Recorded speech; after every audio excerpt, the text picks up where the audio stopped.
समझो, सीखो और जीवन को आसान बनाओ। कुंडली का अष्टम भाव वैवाहिक जीवन की पूंजी का भाव होता है।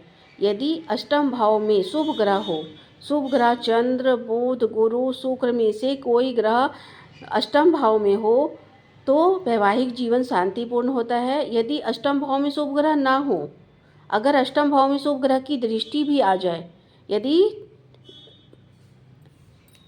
ग्रहों की दृष्टि होती है, शुभ ग्रह चंद्र की 7वीं दृष्टि, बुध की 7वीं दृष्टि, शुक्र की 7वीं दृष्टि, गुरु की 3 दृष्टि होती है, 5, 7, 9।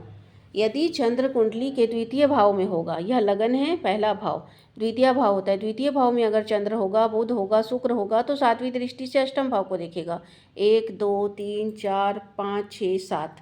और यदि गुरु यहाँ से 7वीं दृष्टि से देखेगा, यदि गुरु यहाँ होगा तो 5वीं दृष्टि से देखेगा, 1, 2, 3, 4, 5, और यहाँ होगा तो 9वीं दृष्टि से देखेगा, 7, 8, 9।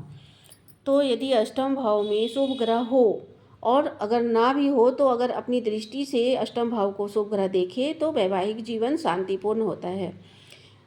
द्वितीय भाव कुटुंब का होता है। यदि द्वितीय भाव में और अष्टम भाव में शुभ ग्रह हो और जातक की कुंडली मांगलिक ना हो तो ऐसे जातक का विवाह शीघ्र तय हो जाता है। यदि अष्टम भाव में क्रूर ग्रह हो, क्रूर ग्रह सूर्य मंगल क्रूर ग्रह होता है, और यदि पाप ग्रह हो शनि राहु केतु, अष्टम भाव में सूर्य मंगल शनि राहु केतु जैसे क्रूर और पाप ग्रह के होने से जब जातक की मृत्यु होती है तो उसे अत्यधिक कष्ट होता है। धन्यवाद। आज के लिए इतना ही।